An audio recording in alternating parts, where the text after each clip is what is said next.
Shefsky here, and welcome to Fantasy House. This is the world's #1 make-believe real estate podcast. I love doing this show because every week we get to go on a guided tour through a different person's imaginary dream home. They're always pushing the limits with mind-blowing houses and weird technologies and magic and all that cool stuff. They make weird, unique rooms. And, I ask them, I'm like, hey, could you come up with appliances and technologies that we don't even have so they can solve your very unique problems? People do that. And really it's just good old fashioned creativity and silliness. Fantasy House podcast is NSFW. It's not safe for work, although we're super Mr. Rogers inspired. It's a lot more of an adult Mr. Rogers experience. So it's raw. It's honest. We talk about sex, drugs, people's bathroom habits. Sometimes people take us to dark places, and we're all about authenticity and really reigniting that carefree, playful spirit we had when we were 4 or 5 years old. Just fearless exploring of our imaginations and ourselves. You remember that? I love that. I feel like we need that as adults too. And that's what I want to facilitate with Fantasy House. I want to inspire people to explore that again, get that feeling, that little fire lit inside for story time and imaginary make-believe time and just being ourselves. And it really is a great time. In Nathan Hurd's episode, he has a zero gravity room. So you just go in the room, flip a switch, and you're floating around. Jade Catapretta has a lazy river going through her fantasy house that has sexualized dolphins in it. Fifi Dosh has a private hot tub on top of a private mountain in her backyard. John and Tom from Chad Goes Deep, their fantasy house is actually a cloud that floats around like an RV in the sky. So they can go anywhere they want. Nick the plumber, he's got a live studio audience. So when he's with his family and he drops the punchline of one of his dad jokes, he gets a real applause. Joel Jimenez loves to cook, and by the way, is an amazing cook. But in Joel Jimenez's fantasy house, he doesn't want to clean up. He hates cleaning up. Loves to cook, hates cleaning up. Well, he's got a kitchen that washes itself. In episode 94, Mike Ishak's kitchen is just a portal to his aunt's Indonesian kitchen, so he can have ringdung anytime he wants, which I've never had ringdung in real life, but we had it on his episode Imaginarily, and if it's anywhere as delicious as it is fun to say, it's got to be good, right? Ringdung. Jeremiah Watkins did a Halloween episode, and his toilet paper dispenser is a mummy that you just unwrap and wipe your butt with. Nat Baymel doesn't even have a bathroom. Speaking of bathrooms, he simply has a wizard. Anytime you need to go, the wizard appears and just makes your bowels empty. Just abracadabra, poof. Or poop, poop, poof. So cool, right? Every episode is brought to you by me, Jon Shefsky. I am your local Southern California realtor. Not just a fantasy realtor. No, a really real realtor. And I would love to help you with anything real estate related, whether you're thinking about buying a house, selling a house, maybe you're interested in why I love multifamily apartment buildings, any of that. I would love to be of service. And if you're thinking, John, I don't care about real estate at all, that's great. But I know you know someone who does. And you got to let them know. You got to say, hey, before you go making any moves, you got to talk to my boy, Jon Shefsky. He's a really real realtor, and he would love to be of service. And I really would.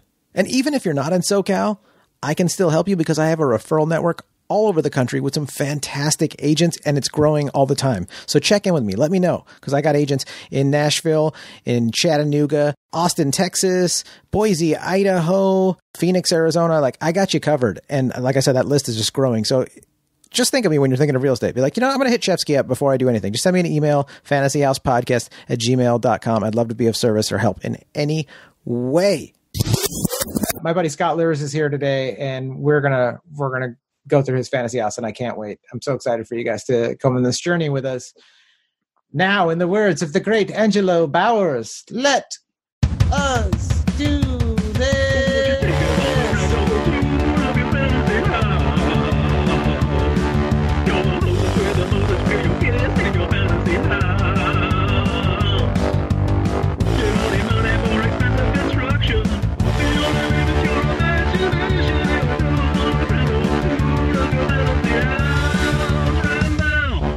Hey man, how are you? Pleasure to be here. Thank you so much for having me on. Yeah, thank you so much for making the time to do this. I'm so excited to get creatively comedy with you. It's gonna be fun. Yeah, it's what's funny is people be like, yeah, thanks for making the time, and it's you got to come up with an excuse not to do something these days. You know what I mean? It's there's not a lot of stuff getting in the way except snacking and eating constantly or playing video games. Oh, dude, I forgot that you're having you don't have kids. You're having the fun quarantine. You're like, me and my girl, we're just ordering pizza, drinking wine. I'm like, oh, that sounds great. Yeah. Although I haven't been drinking that much. Drinking during this whole thing has been too anxiety inducing for me. You know what I realized with drinking is I like drinking with like my friends. Oh, okay. And I don't really like drinking at home that much. Like sometimes like my girlfriend and I, like our anniversary, obviously we'll drink Yeah. wine and stuff at the house, or like if we're like playing video games or something sometime, like we're drinking a lot. But like I don't usually, like, there's a certain point in the night, if I'm just drinking at the house, where I'm just like, oh man, I don't want to be here. Like, I don't want to have to be at the house. I want to be able to go out and do whatever I want. And I I see. start getting like spiraling about the pandemic. Yeah. And yeah, the whole thing is like, we used to, I've been doing stand up and working in bars for 10 years. So it's like, I'm used to being in bars, and I like drinking with friends. And that's what it is. Yeah. I want to be able to order I want to be able to ask for some kind of rum that I don't have in the house. I want to be able to, and like talk to people about it, and then complain about comedy and all that stuff. Yep. It's the Zoom things are not the same. I mean, it's for podcasting, it's great, but the Zoom parties people are having, where it's like, it's not the same as hanging out. Because when you're hanging out at a bar, you can look at your phone for a couple of minutes or something like that while everyone's just sitting there. Yep. But on Zoom, it's like you're working the whole time. It's like you're doing the Hostel show in Santa Monica. You're not bombing, but you're not doing good. And the whole time you're just working to like make this guy from New Zealand understand what the fuck you're talking about or whatever. And that's what it feels like hanging out with your closest friends on Zoom. I feel like it's like after an hour you start getting exhausted and like your back is tightened up and you're like, it's like stressful to keep everyone engaged. Yeah. It's difficult. My wife's family did a Thanksgiving Zoom thing. Mm-hmm. So they talked for like an hour or so, but yeah, I can't do it for very long. 20 minutes and we're done. I like doing it right now for podcasting. It works out awesome. Totally. But podcasting is kind of like, we're not just like two people having a conversation. We're making a podcast. So it's work. So to do it with no work planned, it's like, it must be. Yeah. Just after a while, I'm like, this just is not how we were meant to like socialize. You know what I mean? And so, that not being able to drink with other people is like, I mean, I used to drink a lot. I used to go out a lot, at least like, or you hit the bar at like 1:00 with like after your show or after work with like other friends or something like that. Yeah. And you just get that hour in, or a lot of times we would stay after hours, but like, that's all I really need. But at home, it just starts feeling sad to me. So when do you think that's going to come back again? Like, how do you have a prediction for that? You're not going to be held to this. For being able to just go to a bar, comfortably go to a bar again. Yeah. Early 2022, maybe. Yeah. I mean, I think whatever's going to happen, it's all going to be outdoors the next year. Because even in that vaccine, it doesn't seem like they can get it to everyone. No, it's true. The realistic logistics of it. Yeah. No, next year is done. And it's just done. As far as that kind of stuff goes, it's just done. Speaking of Portland, you remind me of like the Fred Armisen character. 2021 is over. It's done. I just feel like for like live comedy where you can jam 100 people into a small room, done at least till 2020. Yeah. And then like going into like, this crowded bars where like you sit in a corner and hang out with your friends or whatever. It's like, it's just like done. It's like everything will be outside. I mean, in LA, they don't even want you to go outside anymore. But I mean, like, in other places. That? But Scott, is that realistic? What they're saying? Here's the thing. I'm not trying to be like an antivirus person, because like I've been working during the pandemic, like I guess as a quote unquote essential worker, I guess, although until last week. But I understand, like I have a healthy respect for the virus, and like I definitely like turned down hanging out at people's apartments, like, and then some people are getting together and like drinking together in their apartments, and be like, I'm just not doing that, and I've like walked by places like restaurants or something, and it's in the sidewalk and it's like way too crowded, and I'm like, I'm not doing this. This is like ridiculous. But I do think there are ways that it can be done safely, and there have been people doing it safely. So I'm not like you shouldn't go out at all, but I'm also like, I hate this thing because it's always like a Republican talking point, but there is personal responsibility that everyone has to have during this pandemic. And if people were doing that, I don't think we would be in the situation that we're in right now. But I mean, so the new lockdowns, like especially the last week in Los Angeles, it's just starting to feel like bullshit. I mean, it honestly is. It's like shutting down outdoor dining. I totally understand the cases are completely spiking. And I definitely understand that there are some restaurants and bars that were not doing it responsibly, but like, Yeah. so you take that away and you don't want people gathering inside their houses, but a lot of people now, they have nowhere else to go. So they're just going to hang out in each other's houses. And now like a week later, they're like, oh yeah, now you can't hang out with other people inside your house either. And it's like, people are going to start doing it to spite that. I feel like people are just done with this. You know what I mean? Yeah. Like to say you're not allowed to have like your neighbor come over to your house or something is like insane. And I'm not one of these people that it's like they're taking away our rights or whatever. I'm just like realistic. Like, you guys are insane.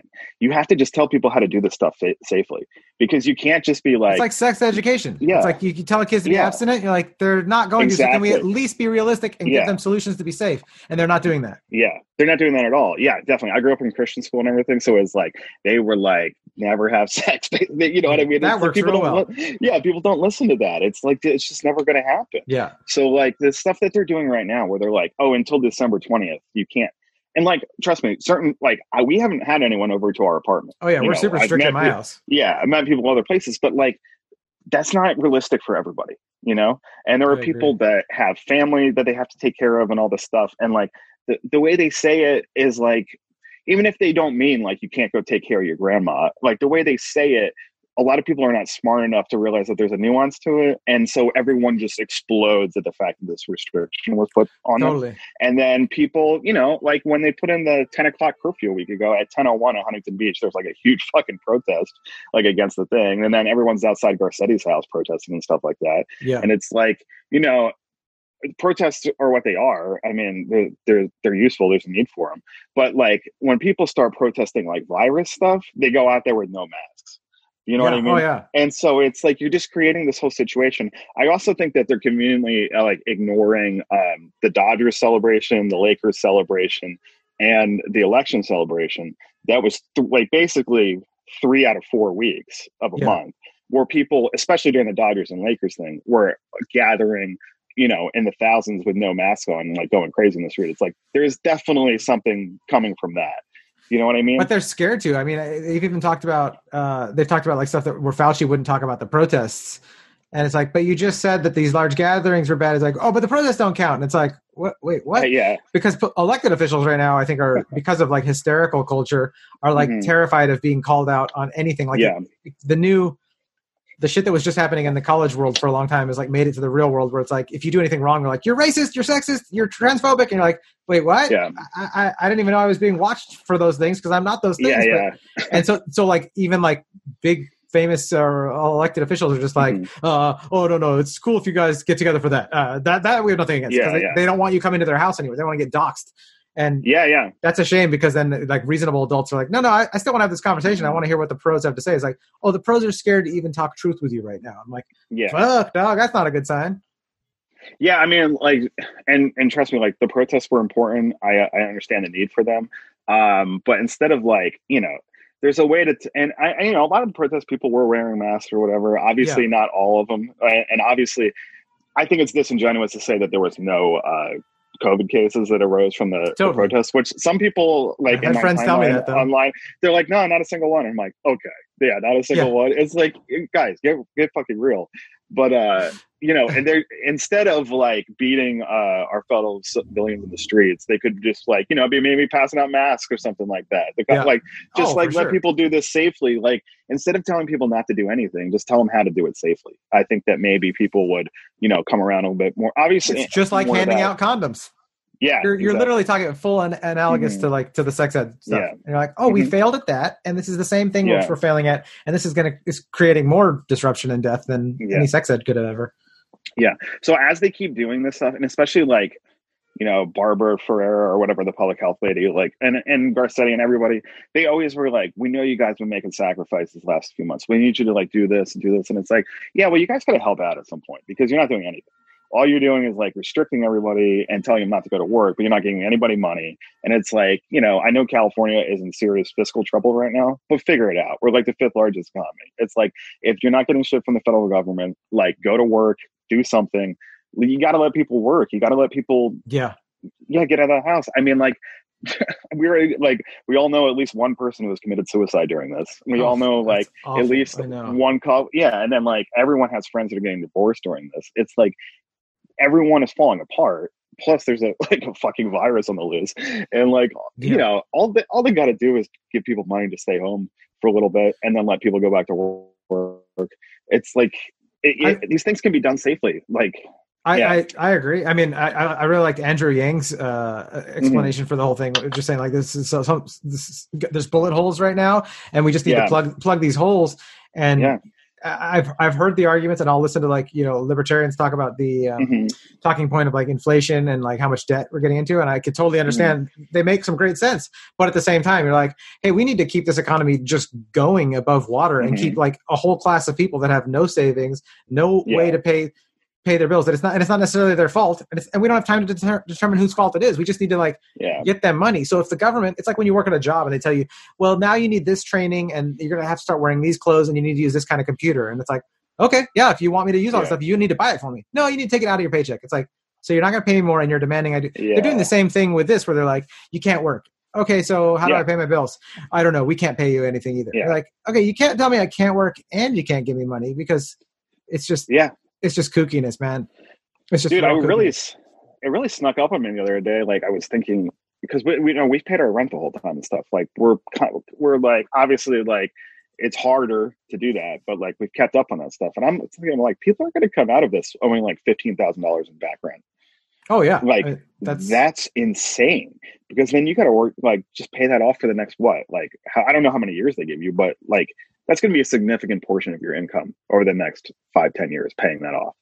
You know, or you're like, or you're gonna get sued or whatever, you know, because you know that like whatever protections there are, they're gonna fall off. People are gonna get like evicted, screwed over, everything. But, well, I mean, there's a big thing going on in commercial real estate with that same thing. Yeah. So it's like your tenants can't pay. Where do you go? And it's like, well, no one can pay this. Like, well, who's gonna pay and what that does is it actually, and this is why, you know, the federal government really could have done a better job with dispersing that insane piggy bank that they took money out of. Instead of halting mortgages and doing, they basically, you know, wrote checks to their buddies and wrote little checks to us. Yeah. They're worried about happening is the mom and pops that own commercial real estate and like apartment rentals and stuff like that. They're the ones who can't handle, like, if no one's paying them. Yeah. And then what's going to happen is corporate entities will come in and say, all right, well, we'll buy all this, all this commercial real estate. And it just travels through all of the different like avenues of the economy. Yeah. I'm not claiming to understand the economy or any of that stuff, but you can just see simple 2 + 2 math in front of you. Like, this is like, I'm wondering, I'm like, so this has been going on for so long. Like, what have the elected officials been figuring out? Because they keep repeating that meme to us about like, you know, like not gathering socially. And we're just going to shut stuff down. And like, I get that. I understand that you have a lot of people yelling at you and you don't want to be blamed for a bunch of deaths, but it's like even Rogan was talking about with health. He was saying, he's like, you haven't heard Newsom talk about like, hey, like the people that are dying from this statistically are unhealthy. So here's ways you can get yourself in health. Like, it's been fucking 9 months, Scott, since this thing started. Like you could have gone from being unhealthy to healthy by now. And there's been no like real major talk by these politicians about like, hey, here's things you can be doing to getting yourself on the right path. They just basically push scare tactics and then like these draconian laws. It's really it's kind of disheartening. And people who like are trying to figure out how to buy food for the day are not going to be able to go on a jog. You know what I mean? Like people are not going to be able to get healthy when it's like every single day they're trying to figure out how to like scrape shit together to survive. And like I think that this whole thing to like, and a real problem like in our country is how we're already so fractured, like right and left or whatever. But now like there's people that have been getting through the pandemic fine, besides the fact that they have to stay home. You know what I mean? There's people that are like making a shitload of money right now because they had money to invest in certain things now that are popping off. And then there are a lot of people that like can't figure out how to get through the next day. And that divide, I think, it's just going to lead to like violence and a lot of problems, I think, coming down the road. Yeah, I hope we can avert some of the violence and some of the problems. And because there are definitely ways that I've seen people shine even more. And one of the big things that I think is going to happen that's been predicted by some of these futurists is just about like therapy it's going to be like that how we're doing the Zoom meeting is going to become mainstream. And before, I thought for years since I was a kid, I thought like, man, if everybody could just access therapy as a maintenance, not once things start falling apart in your life, but just as a maintenance, then the world would be a better place all around if we could just like call upon a therapist. Like, hey, I need to talk to someone that's not in my household, that I'm not related to, and it's a professional. And it's so hard for people. And I've known through myself and other friends that have needed to talk to therapists in emergency times in their life. And it is so complicated. Yeah. It is so complicated to just get through and talk to someone. And so this pandemic has made it so that it's a little bit less complicated. It's still got its issues. Yeah. But I think that's one of the things down the road 10 years from now that will hopefully be normalized, that like anybody can just get on real quick for a few bucks, maybe even like through a charity fund, just quickly talk to a therapist and make their lives like doable more. And so I'm hoping that comes out of it. Yeah. I mean, obviously there's stuff we can't control that's going to be nasty with totally people that are just left out to dry from this. And it's such a bummer. I do think they need to, and everyone got mad at every Republican or Trump for saying this about reopening the economy or reopening stuff. But it's like, I honestly, like, I got called back to work pretty quicker than I would have thought, you know?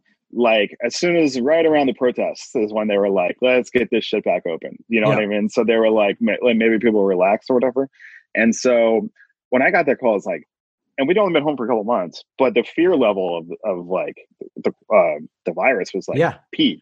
And so like, I couldn't believe I was getting called back to work, but for whatever reason, like you get called back and you don't get unemployment and stuff like that. So you're kind of like in a bind, like in these kind of scenarios. So normally I could totally see that and be like, okay, that's fair enough. But when it comes to a virus, especially with how bad, the information was, so like, I felt like that was such a weird thing to do to people, because like people are scared for their health in this situation. This isn't like their comfort or their political views. This is like straight up your health. So this is a weird bind that you got put in. This happened with a lot of jobs.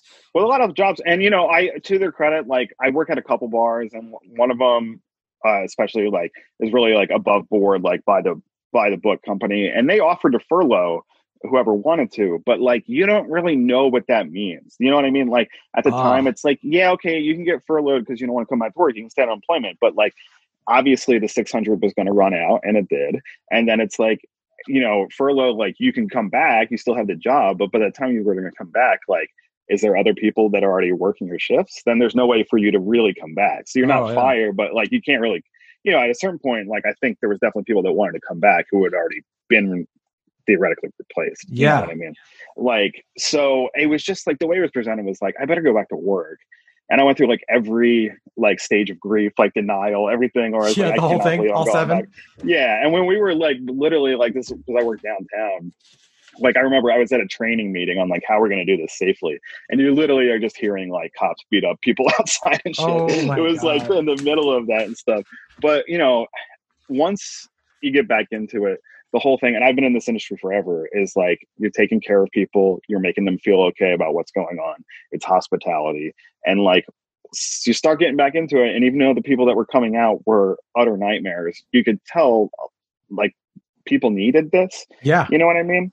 And like, since everything was outside, like I work at 2 different places. I was working full time, like five days a week at 2 of these different places. Neither place had any cases of COVID.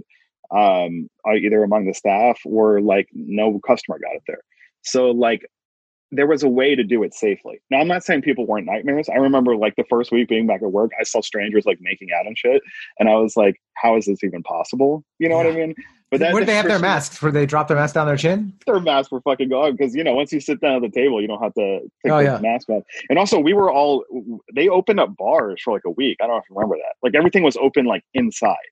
Like regular bars with no food could be open inside at limited capacity for like 1 week. And then everyone was like, no, this is not working out. Like people were getting COVID at other places and stuff. Yeah. But like, so I remember like that first week working inside, looking around, I'm like, these people don't care about this virus. Like everyone's just making out. Like it's like people are like throwing up and shit like that. I'm like, this is unbelievable. Like people will get like, even the staff too. Blackout like, drunk.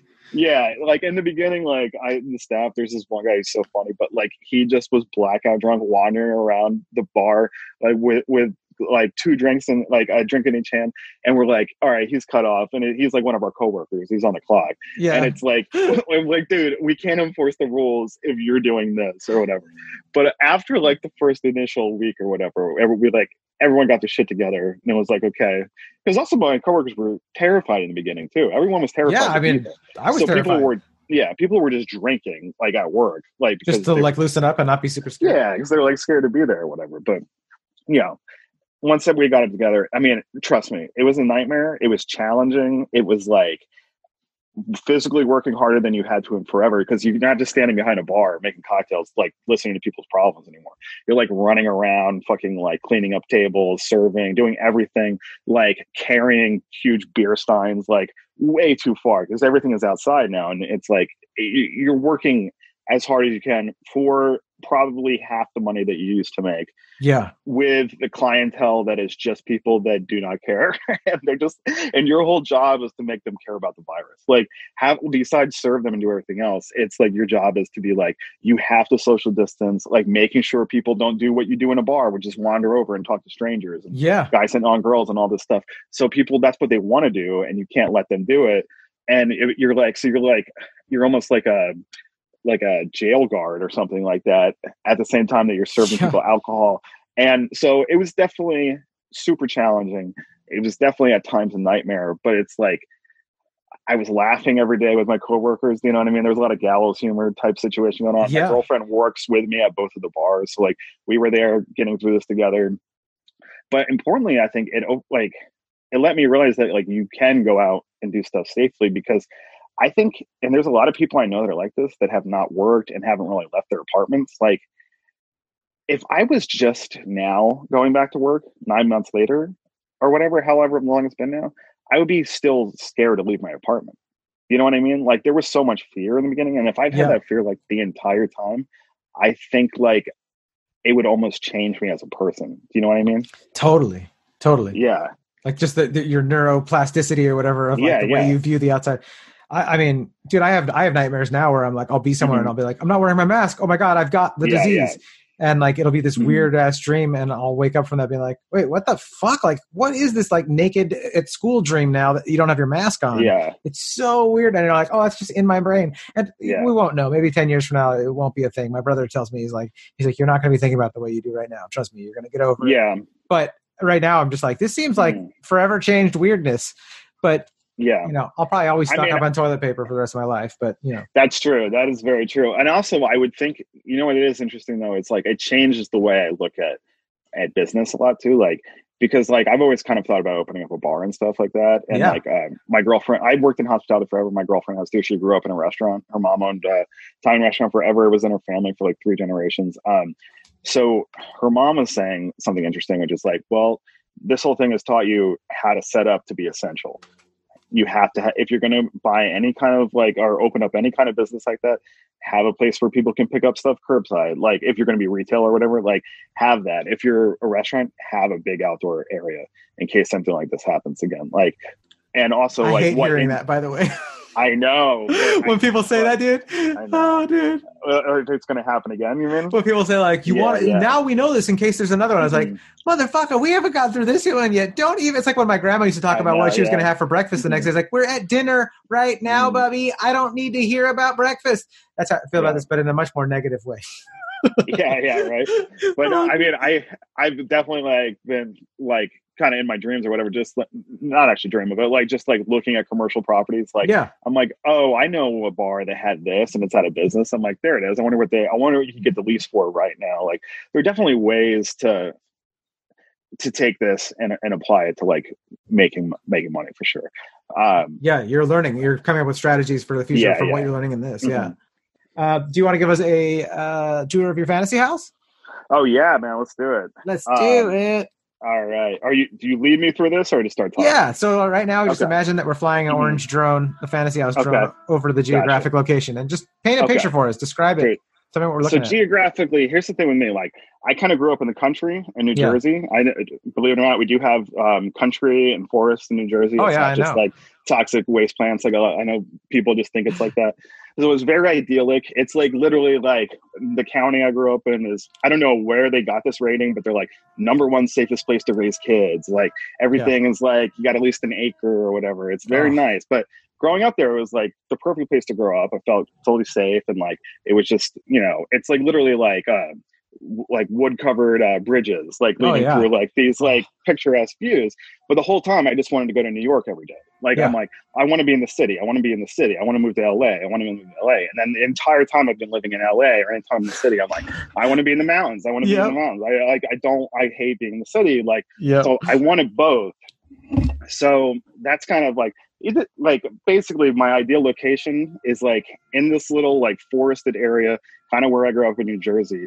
But the whole thing about the house is it's just a portal that goes anywhere you want to go as well. Yeah. So that's like my location is like, I can open a door and be in New York. I can open a door and be here. So I want to be as secluded as possible, yet I can step out my door and be in LA. Oh, yeah. It's major convenience. Yeah. I mean, that's my dream. And I don't want anyone, like, I can't stand when people like knock on your door, like random people, like, I mean, this guy was trying to get me to sign up for some other gas company. I'm like, there is no other gas company. I don't know. Like, what are you talking about? It's like, there is no other gas company. I mean, they all have neighborhoods. I don't know what you're talking about. And it's like, I get so mad. Or like, there was this guy that I can't really talk much about this, but there's someone who was suing people running comedy shows a while back.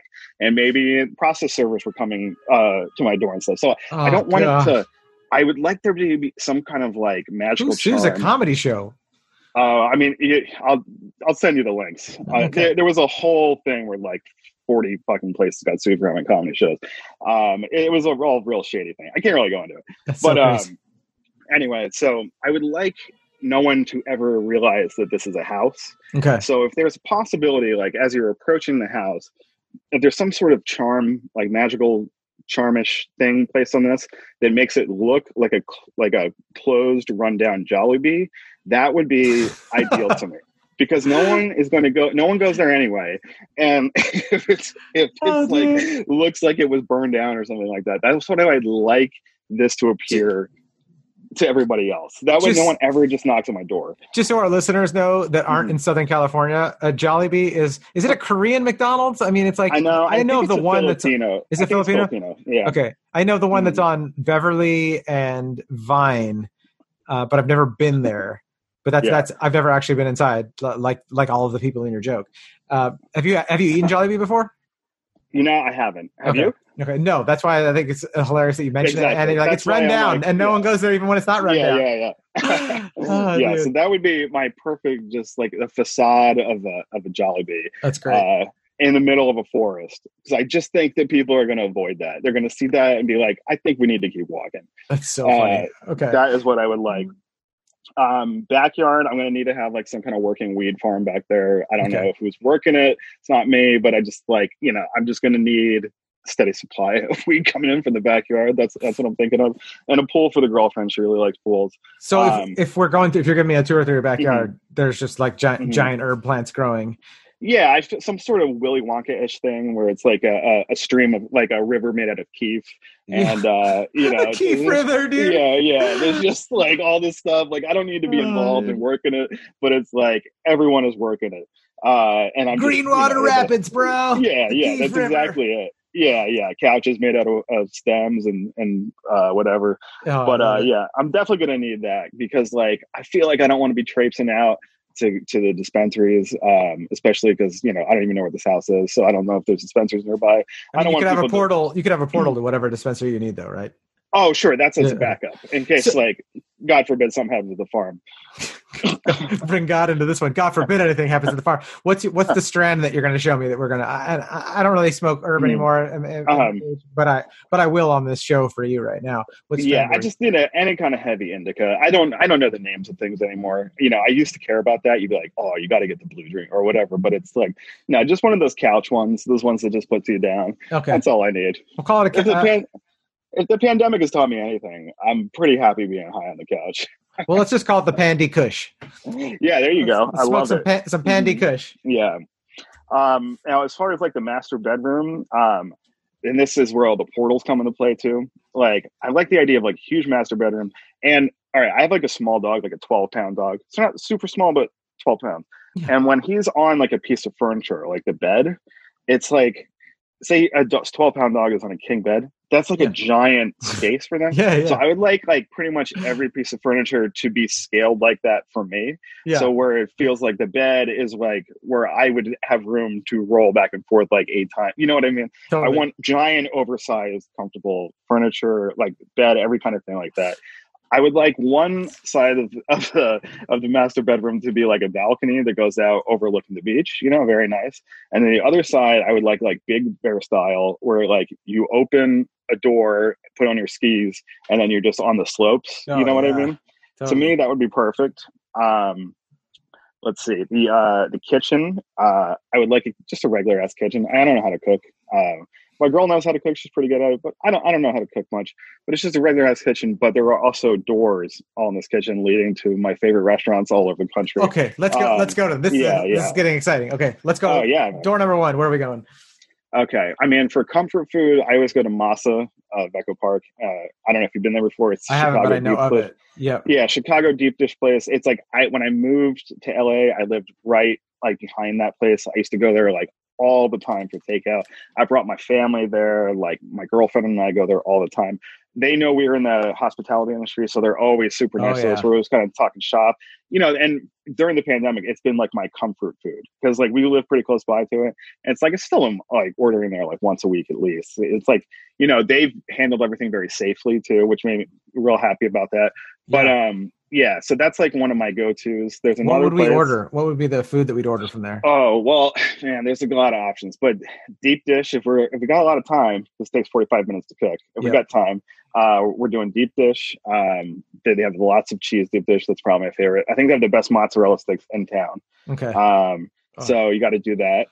They got the chicken parm pasta. I like a lot. And they also have one of the best one of the best hamburgers in town too. Really? Right, yeah. And then, so let's say it's breakfast. I'm opening another door to one of my other super comfort food spots during the pandemic. Maury's Bagels. Have you been there before? No, but I love bagels. Okay, bagels, lots of cream cheese is like my favorite food. So you gotta hit this place up because I'm from the East Coast, and it's like I grew up bagels. You know what I mean? It's just like you eat a bagel every fucking day. Yeah. And then the whole time I've been in LA, it's like, yeah, you can go to Brooklyn Bagel. It fucking sucks. You can go to like wherever. Every time someone's like, yeah, I gotta get a bagel spot, I'm like, this fucking sucks, guys. Like, Bagel Broker is good on Beverly. In like, it's okay. It's okay. I used to work at the Grove, and I would go there. I'm like, it's okay, but it's not. If you're from like Jersey or New York, it's like it's just not. It's just not right. What it is. Okay. Yeah. And now I'm excited to go to your bagel place. Oh yeah. So this guy Morris is like this is like 2 blocks from me. So it's over in Westlake, not the one in the Valley, Westlake, MacArthur Park area or whatever. Okay. Real small place or whatever, but he's been open like the whole pandemic long. Like they never closed. Yeah. And so it's like legit. It's legit like New York East Coast bagel. It's like his grandmother's recipe or something from Brooklyn or whatever. And he started off doing pop-ups. Like he would just like sell bagels on a Sunday in someone's backyard or shit like that. You know what I mean? Yeah. He's like one of those things. Yeah. Storefront. Oh, it's like I go there. I'm still going there like several times a week. Everybody knows my name. They throw in extra bagels. You know what I mean? Because they're like, oh, it's in a day. Here, grab this one. But they got my favorite is the salt bagel. You got to do the salt. It's pretty amazing. Lisa likes the Japanese curry bagel, but they never had that. Yeah, no, it's the same. But then they have all like coffee cakes. What is arugula? Arugula. Yeah, it's like when they. It's almost like it's like a Jewish tiger's tail. Yeah. And they have a bunch of like. So obviously I'm not Jewish, so I don't know anything about food. But it's like whenever with your love for bagel, welcome to the club, buddy. You're honorary Jew. Whenever there's like holidays coming around, they always have like extra stuff they're selling, like, and I think catered towards people celebrating the holidays. And I always pick some of that up. I'm like, holy shit, everything is amazing. Like everything that they sell is amazing. So there's definitely that. And door number 3, I will say, for let's say we're doing heavy Italian dinner, Bestia. Have you been to Bestia? No. Okay, Bestia is like the best Italian restaurant I think in the city, or it's one of the best restaurants in the city. It's downtown. You used to not be able to get into it. It was like it would be like 6 months to a year to get a reservation. Oh wow! And then the pandemic happened, and they had we have a few tables open. Yeah. Like how I feel about the people that come to the bars now. I'm like, this is the lowest of the low. This is how Bestia felt when me and my girlfriend went in to celebrate her anniversary last week. We got in right under the wire right before they shut it down. But dude, it was like lamb neck. I didn't even know that was a fucking thing that you can eat. I mean, the pizza is like some of the best pizza I've ever had in the world. I mean, it's honestly one of the best dinners I've ever had in my life. And I honestly thank God for the coronavirus, because I don't think I ever would have gotten a chance to eat it. Yeah. And then what's so funny about hospitality is, like, we're there, we're having bottles of wine or whatever. I walk to go to the restroom, and then a regular at one of our bars is working there. And I'm like, oh shit, I didn't even know you worked there. All someone getting dessert sent over or whatever. Oh, it's the best. Yeah. These are the kind of options I want in the kitchen. You know, I want to be able to open the door and go to the Pizza Hut in Flemington, New Jersey in the mid 90s when it was a sit down restaurant. You remember Pizza Hut used to be nice? I don't remember that. It was a sit down. Yeah, I had birthday parties at Pizza Hut. It was a sit down in a salad bar. Oh, it was like, and the pizza tasted good. I live a block from a Pizza Hut right now, and I haven't been there once, like in the 4 years I lived here, because it seems disgusting. But like back then, I was like, it was like stuffed crust was like the shit. You know what I mean? But dude, I can't stand stuffed crust. I've had it. My father-in-law ordered it. Before the pandemic, and I was just like, nope. There's already cheese on top of this pizza. I want the crust to be not cheese filled. But dude, if you have the is it called masa? Masa, yeah, masa. It's hard to go back to like crappy pizza. Like, if I never have crappy pizza again, I won't miss it. But like, what good pizza, dude? I used to go to a place. We'll go back to the doors in a second. Called Hollywood Pies. I don't know if they're still around, but Hollywood Pies was really good on Pico. Yeah, but yeah, this is just the kind of stuff I want, where it's just like you open a door, it's right there. The things that you want to live in a city and pay fucking exorbitant rent and work dead end jobs and like fucking get nowhere in life. It's because they have these things here, dude. And you can get to them whenever you want. And so I want to be living in the forest with easy access to these. Yeah, things. Dude. You want to have your pizza and eat it too. Exactly. That's exactly what I want. It's the same thing in the bathroom, man. I want to be able to open like doors in the bathroom and end up in like some of the best bathrooms I've ever been in, like the Hollywood Hotel bathroom. Do you remember that? Somehow it's like the shittiest fucking hotel. And did you ever do comedy over there? Wait, is the Hollywood Hotel the one on that we Vermont and like Lexington, Vermont, Santa Monica-ish? That's the one we go underground. Underground, yes. Oh yeah, I used to do comedy there all the time. Yeah, the bathroom there. If you go into the bathroom down there, it is like one of the nicest bathrooms I have ever been into. It's like a Tommy Bahama store bathroom. It's got the full oak doors. Yeah, the full oak doors. They go down to the floor. Dude, I've gone to that bathroom a ton of times. Yes, it has the Dyson Airblade. That's right. I used to stop there, not even like going comedy. I'd be driving by and I'd pull in. I'm like, this is the bathroom I need. I'm like George Costanza from Seinfeld, like that, where he's always like concerned about the bath. Yeah. Same here. So you're not Jewish? You sure you're not Jewish? Is it? I might have a little. Luhrs? Luhrs and Steenenberg? Yeah. Is it possible? Yeah, dude, I'm the same way with bathrooms. I like the idea of like, being able to traipse into different bathrooms that I've enjoyed over the years. My church growing up used to have a great bathroom too. Yeah. It was like it was like an upstairs, like out of the way one. And it was like spent a lot of time hanging out in there and avoiding the church service. Some of these I would just love that. I also would be interested in a toilet in the bathroom where it's like kind of not a recliner, but it's like, first class. Not that I've ever flown it, but you see they turn into beds, those seats. One of those where you're just laying back and you can just take a shit laying down. I'm very interested in seeing what would happen with there. Just take a shit laying down. You're like, it's actually the healthiest way. Oh, dude, I love it. Yeah. And then like, I guess the other, this doesn't need to be a big house because again, it's all about the doors. Yeah. Every door leads to where you want to be. But, I would say the last thing, like the living room, I don't think it would be a traditional living room. I'd like to have I'm a big tiki bar person. Yeah, I know I'm a white guy in my 30s. Like, okay, but you just be you. Like Wanda Sykes, just be me. Yeah. So I'd like the idea of the living room being basically like a tiki bar. That I can operate, I can go behind the bar, mix myself a drink, and then have a giant like movie. Basically, I was going to say projector, but why not just have a full movie screen? And there, like my girlfriend and I can watch our shows and play Overcooked. I don't know if you ever play Overcooked. It's a cartoon game for PlayStation where you basically are working in a restaurant because we have such a sickness that even you come home and you play. Yeah. And that's what's funny is like in Overcooked, like you're trying to like put all these meals together, but like the kitchen, like a car drives through it or like everything is on fire, and it's almost like really working during the pandemic, like at a bar. It's like it really feels like it, like all the shit that's going wrong. So I would like but the problem is our TV is not that big, and sometimes it's hard to see what's happening on the TV. So I would love like a big ass TV, giant movie theater. But the same thing, the living room, I got the bar, I got the movie theater, but we still got doors. We got doors that allow me to go to every bar that I enjoy in LA, like, you know, the bar in the Comedy Store kitchen. Dude. Yeah, Tiki T on Sunset, like one of the oldest like tiki bars in LA. You know, walking into like, you know, McSorley's in New York. I'm like, I want to eat some fucking onions and drink at a bar that's been around since the 1800s. And they only serve 2 kinds of beer, light and dark. So like, I just want to open that door and go to that. And then it's like, you know, you're partying with people. Like, you guys want to come over for a drink? You open the door back up. We're in the tiki bar. We're playing Overkill. We're having a great time. What are we drinking from the tiki bar, by the way, so I can have a fantasy drink with you right now? Dude, I mean, probably my favorite drink of all time is going to be a daiquiri made with, there's a certain pineapple rum. It's called, well, it's funny. So I think they're changing their name because of the culture. But this company is called Plantation Rum, and I think they're changing their name. But right now, it's actually a very well-priced bottle of rum. Plantation pineapple, and I don't think, like, people think of flavored rum where they're like, it's like gross or whatever because they put it in like too much artificial or whatever.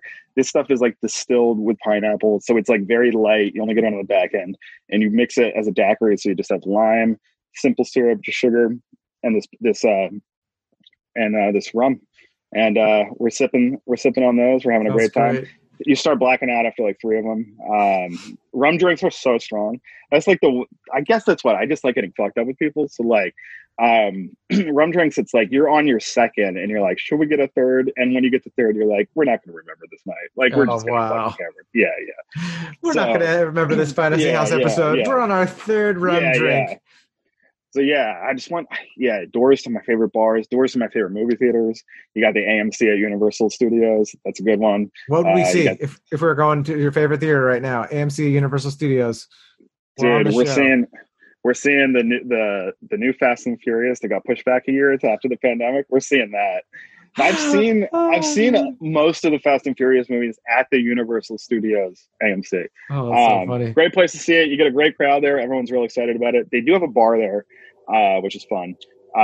It's called McGuffins, which I think is like that name that people would use when they wrote a script they weren't proud of or something like that. Oh, okay. So there's like there's a reason for that. It's like a pseudonym that people would use when they, I didn't know that, but that's McGuff. Yeah. And so there's a bar named that inside the AMC. Pretty fun. That's awesome.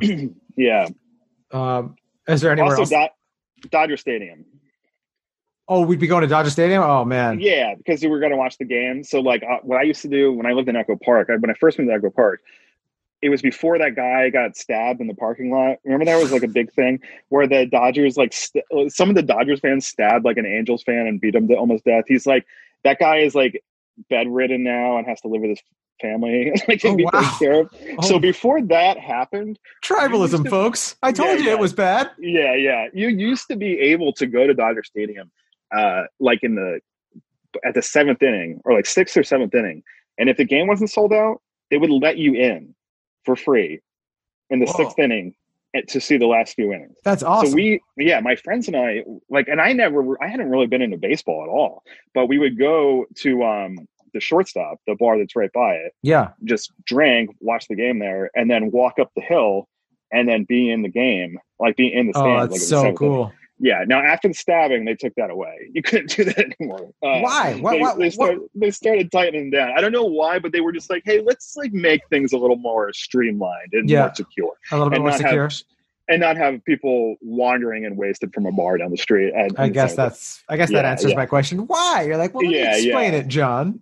But I'd like to recreate that where we're hanging out in the tiki bar for the first 6 innings, and all of a sudden we walk in, we open a door, we're behind home plate. That sounds great. I love that. I haven't been to a Dodger game in a long time, but I know my wife would love to go soon too. I usually go to a few a year, and usually bad seats because those are the cheap. Oh, same here. Oh yeah. But for last December, I was working at 3 bars, and I was making so much money.